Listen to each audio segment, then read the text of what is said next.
Assalamualaikum warahmatullahi wabarakatuh.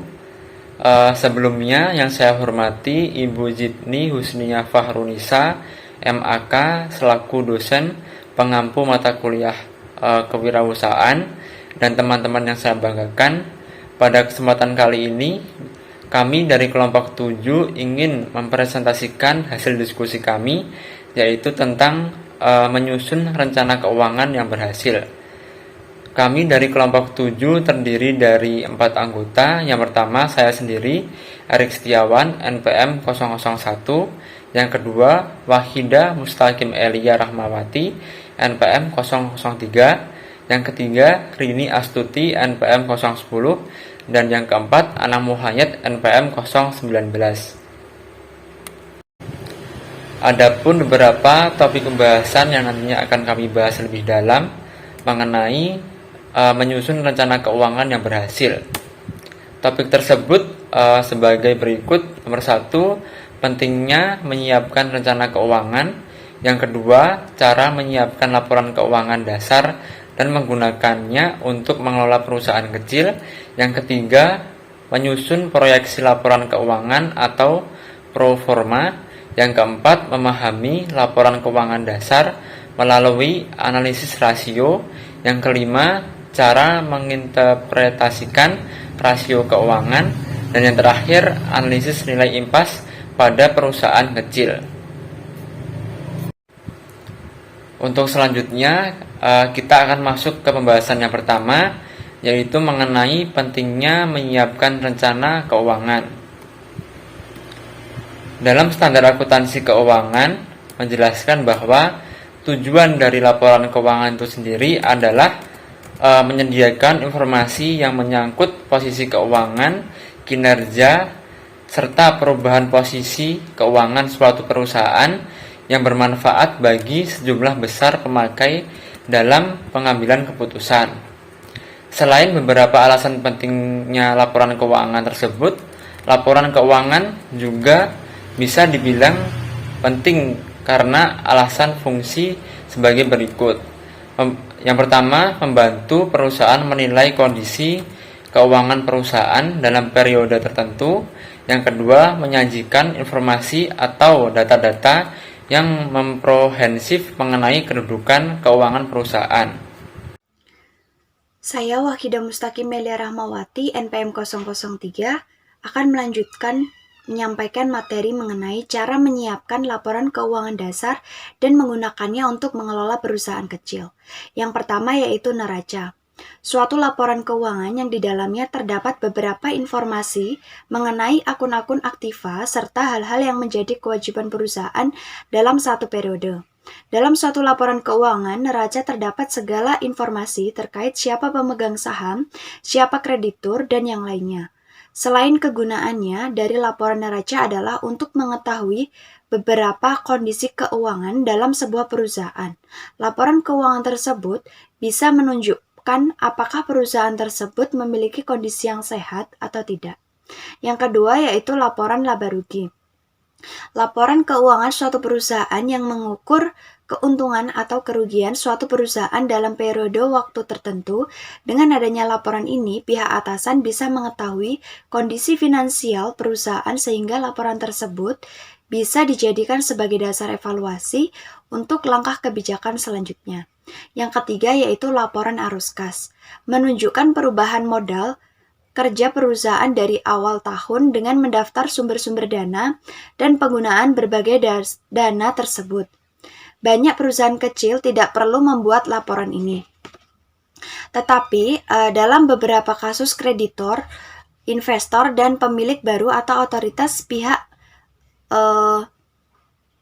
meminta informasi semacam ini. Untuk menyiapkan laporan ini, pemilik harus menggabungkan neraca dan laporan laba rugi yang menunjukkan ringkasan operasi tahun berjalan. Dimulai dengan laba bersih untuk periode tersebut. Dari laporan laba rugi, pemilik kemudian menambahkan sumber-sumber dana perusahaan, dana pinjaman, kontribusi pemilik, penurunan piutang, peningkatan utang, penurunan persediaan, penyusutan, dan yang lainnya.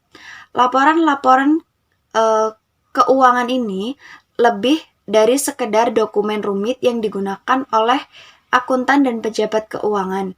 Jika digunakan dalam kaitannya dengan berbagai alat, menyusun proyeksi laporan keuangan proformal, yaitu dalam penyusun proyeksi laporan keuangan itu akan membantu perusahaan kecil untuk mengubah tujuan-tujuan bisnis perusahaan menjadi kenyataan.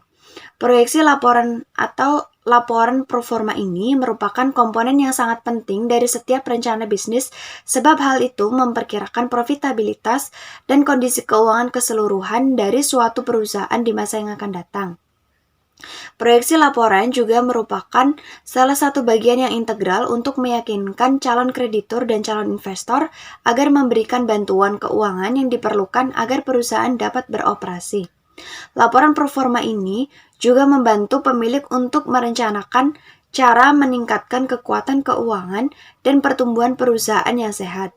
Laporan laba rugi proforma, walaupun merupakan suatu proyeksi perkiraan keuangan, harus didasarkan pada kenyataan. Jika tidak, rencana keuangan yang disusun hanya akan menjadi angan-angan atau kosong belaka.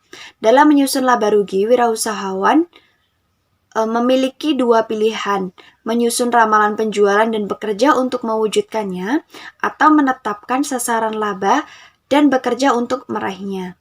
Yang kedua yaitu neraca proforma. Selain memperkirakan laba bersih atau rugi bersih suatu bisnis kecil, wirausahawan harus mengembangkan neraca proforma ini yang menggambarkan aset dan kewajiban awal perusahaan. Kebanyakan wirausahawan secara khusus menaruh perhatian pada profitabilitas karena di permukaan, aspek aset dan kewajiban perusahaan kurang diperhatikan. Dalam banyak hal, perusahaan kecil dimulai dengan pijakan keuangan yang lemah sebab wirausahawan lalai menentukan total aset yang diperlukan perusahaan. Untuk menghindari kelemahan ini, wirausahawan harus menyiapkan proyeksi neraca yang memuat daftar setiap jenis aset yang diperlukan perusahaan dan semua kewajiban yang muncul sebagai akibat dari pengadaan aset ini. Saya Rini Astuti, NPM 010 akan melanjutkan presentasi dari kelompok saya yaitu mengenai 12 rasio utama. Yang pertama ada rasio lancar, mengukur solvabilitas perusahaan kecil dengan cara menunjukkan kemampuan dalam membayar kewajibannya dengan aset lancar. Rasio ini dihitung dengan aset lancar dibagi kewajiban lancar. Yang kedua ada rasio cepat, yang disebut juga sebagai acid test ratio adalah alat ukur yang lebih konservatif untuk mengukur likuiditas perusahaan dengan cara membandingkan aset yang paling lancar dengan utang lancarnya. Rasio ini hanya memasukkan aset cepat dan tidak menyertakan aset yang paling tidak cair yaitu persediaan. Cara menghitungnya yaitu aset cepat dibagi kewajiban lancar. Lalu yang ketiga ada rasio utang, yaitu mengukur persentase total aset yang didanai oleh kreditor dibandingkan dengan yang didanai oleh pemilik. Cara menghitungnya, total utang dibagi dengan total aset. Yang keempat ada rasio utang terhadap ekuitas dari suatu perusahaan kecil, juga menyatakan hubungan antara kontribusi modal yang diperoleh dari kreditor dibandingkan dengan yang diperoleh dari pemilik, dan mengukur besarnya utang perusahaan. Rasio ini mengukur kemampuan perusahaan untuk menutup kewajibannya terhadap baik kreditor maupun pemilik apabila terjadi likuidasi. Rumusnya total utang dibagi nilai bersih yang berwujud. Yang kelima ada rasio bunga terhadap laba, mengukur kemampuan perusahaan kecil untuk membayar bunga atas pinjaman yang diambilnya. Rasio ini menunjukkan berapa kali laba perusahaan dapat menutup bunga dari pinjaman yang diambilnya. Rumusnya pendapatan sebelum bunga dan pajak dibagi total pengeluaran bunga. Lalu yang keenam ada rasio putaran persediaan rata-rata. Perusahaan kecil mengukur berapa kali persediaan rata-rata perusahaan terjual, habis atau berputar selama periode akuntansi dan memberikan petunjuk kepada pemilik apakah persediaan dikelola dengan baik atau tidak. Lalu, apakah persediaan kurang, berlebihan, atau kadaluarsa? Rumusnya harga pokok penjualan dibagi persediaan rata-rata. Lalu yang ketujuh, rasio umur piutang rata-rata. Mengukur rata-rata jumlah hari yang diperlukannya untuk menagih piutang dagangannya. Untuk menghitung rasio umur piutang, pertama kali Anda harus menentukan putaran piutang perusahaan. Lalu yang kedelapan ada rasio umur utang rata-rata. Ukuran jumlah hari yang diperlukan perusahaan untuk membayar utang dagangnya. Untuk menghitung rasio ini, pertama hitung dulu rasio perputaran utang. Lalu menghitungnya dengan pembelian dibagi utang dagang. Yang kesembilan ada rasio penjualan bersih terhadap aset total. Ukuran yang bersifat umum mengenai kemampuan perusahaan kecil untuk menghasilkan penjualan jika dikaitkan dengan asetnya. Rasio ini mendeskripsikan seberapa produktif perusahaan menggunakan asetnya untuk menghasilkan penjualan. Cara menghitungnya, penjualan bersih dibagi penjualan total bersih. Lalu yang ke-10 ada rasio laba bersih atas penjualan.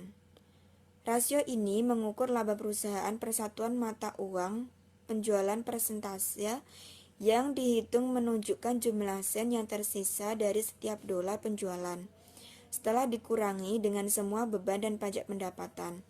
Rumusnya laba bersih dibagi penjualan bersih. Lalu yang ke-11 ada rasio laba atas aset, menyatakan seberapa banyak laba yang dihasilkan oleh suatu perusahaan dari setiap dolar aset yang dimilikinya. Menjelaskan seberapa efektif suatu perusahaan memanfaatkan semua aset yang dimilikinya untuk menghasilkan laba. Menunjukkan seberapa banyak penghasilan bersih yang diambil seorang wirausahawan dari tiap dolar aset perusahaan. Rumusnya, laba bersih dibagi aset total. Lalu yang terakhir ada rasio laba bersih terhadap ekuitas. Rasio ini mengukur tingkat pengembalian atas investasi pemilik. Oleh karena melaporkan persentase investasi pemilik dalam perusahaan yang dikembalikan melalui laba setiap tahunnya. Merupakan salah satu indikator yang paling penting mengenai profitabilitas atau efisiensi manajemen. Rumusnya, laba bersih dibagi ekuitas pemilik atau nilai bersih. Cara menginterpretasikan rasio-rasio bisnis. Rasio adalah alat ukur yang sangat berguna untuk mengukur kinerja perusahaan kecil dan dapat menunjukkan potensi masalah sebelum berkembang menjadi krisis yang serius. Akan tetapi, menghitung rasio saja tidak cukup untuk memastikan pengendalian keuangan. Tidak setiap perusahaan mengukur keberhasilannya dengan rasio yang sama. Pada kenyataannya, rasio kinerja sangat bervariasi antara berbagai industri dan juga berbeda-beda antar segmen dalam industri yang sama. Wirausahawan harus mengetahui dan memahami rasio yang paling penting untuk keberhasilan perusahaannya, serta memusatkan pemantauan dan pengendaliannya pada rasio tersebut. Kadang-kadang pemilik perusahaan mengembangkan rasio khusus untuk operasi perusahaannya yang diyakininya akan dapat membantu meraih keberhasilan. Disebut sebagai angka-angka kritis atau critical numbers. Indikator-indikator ini mengukur berbagai aspek keuangan dari operasional utama dari kinerja perusahaan. Ketika angka-angka kritis ini bergerak ke arah yang tepat, perusahaan berada dalam jalur yang benar untuk meraih tujuannya. Pemilik sebuah perusahaan pengiriman membagi bisnisnya ke dalam 4 kategori dan melacak angka kritis untuk setiap kategori tersebut. Sebelumnya, Assalamualaikum warahmatullahi wabarakatuh. Perkenalkan, nama saya Anang Muhayyad, NPM 20133310019. Di sini saya akan melanjutkan presentasi dari kelompok kami, kelompok 7. Materi yang saya bahas yaitu analisis nilai impas. Analisis nilai impas merupakan komponen kunci lain dari setiap rencana keuangan yang baik. Titik impas atau break-even point perusahaan kecil adalah tingkat operasi dolar penjualan atau jumlah produksi di mana tidak diperoleh laba maupun rugi. Pada tingkat ini, penerimaan penjualan sama dengan pengeluaran, sehingga perusahaan disebut mengalami impas. Dengan menganalisis biaya dan pengeluaran, pemilik dapat menghitung tingkat minimum kegiatan yang diperlukan untuk mempertahankan operasi perusahaan.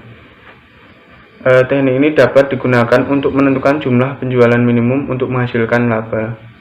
Analisis titik impas dapat juga dimanfaatkan sebagai alat perencanaan oleh pemilik perusahaan kecil. Kadang-kadang analis ini menunjukkan kepada perusahaan yang kurang persiapan dapat tidak menguntungkannya kegiatan bisnis yang hendak dijalankannya. Selanjutnya yaitu menghitung titik impas. Dalam menghitung titik impas, pemilik harus menentukan biaya tetap dan biaya variabel. Apa itu biaya tetap dan biaya variabel? Biaya tetap yaitu biaya yang tidak berubah meskipun ada perubahan dalam penjualan atau produksi. Misalnya sewa, beban depresiasi, pembayaran bunga. Biaya variabel yaitu biaya yang bisa berubah mengikuti perubahan volume penjualan atau produksi. Misalnya biaya bahan baku dan komisi penjualan. Untuk langkah-langkah menghitung titik impas ada 4 langkah. Yang pertama, tentukan biaya-biaya yang diperkirakan akan dikeluarkan oleh perusahaan. Yang kedua, kelompokkan biaya-biaya pada langkah pertama ke dalam kategori biaya tetap dan biaya variabel. Yang ketiga, hitung rasio biaya variabel terhadap penjualan bersih. Dan yang terakhir yaitu memasukkan informasi ke dalam rumus. Rumusnya yaitu total biaya tetap dibagi margin kontribusi dalam satuan persentase penjualan. Selanjutnya yaitu menambah ke dalam laba. Rumusnya menjadi total biaya tetap plus laba bersih yang diharapkan dibagi margin kontribusi dalam satuan persentase penjualan. Untuk menghitung titik impas dalam unit, rumusnya yaitu total biaya tetap dibagi harga penjualan per unit dikurangi biaya variabel per unit, atau total biaya tetap dibagi margin kontribusi per unit. Selanjutnya itu membuat grafik titik impas. Dalam membuat grafik titik impas ada 6 langkah. Yang pertama, pada sumbu horizontal buat skala yang menandai volume penjualan dan dolar atau satuan mata uang yang diinginkan, atau dalam unit terjual atau ukuran volume yang lain. Yang kedua, pada sumbu vertikal buat skala yang menandai pendapatan dan biaya-biaya dalam dolar atau satuan mata uang yang lain. Yang ketiga, gambarlah garis biaya tetap yang memotong sumbu vertikal pada tingkat nilai dolarnya sejajar dengan sumbu horizontal. Yang keempat, gambarlah garis biaya total yang melandai ke atas mulai pada titik di mana garis biaya tetap berpotongan dengan sumbu vertikal. Yang kelima, dimulai pada titik asal sumbu grafik, gambar garis pendapatan dengan kemiringan 45 derajat yang merupakan titik dengan total volume penjualan sama dengan total penghasilan. Dan yang terakhir yaitu tentukan titik impas dengan memotongkan garis total biaya dengan garis pendapatan. Mungkin itu yang dapat saya sampaikan. Sekian presentasi dari kelompok kami, kelompok 7. Apabila banyak kesalahan kami mohon maaf. Wassalamualaikum warahmatullahi wabarakatuh.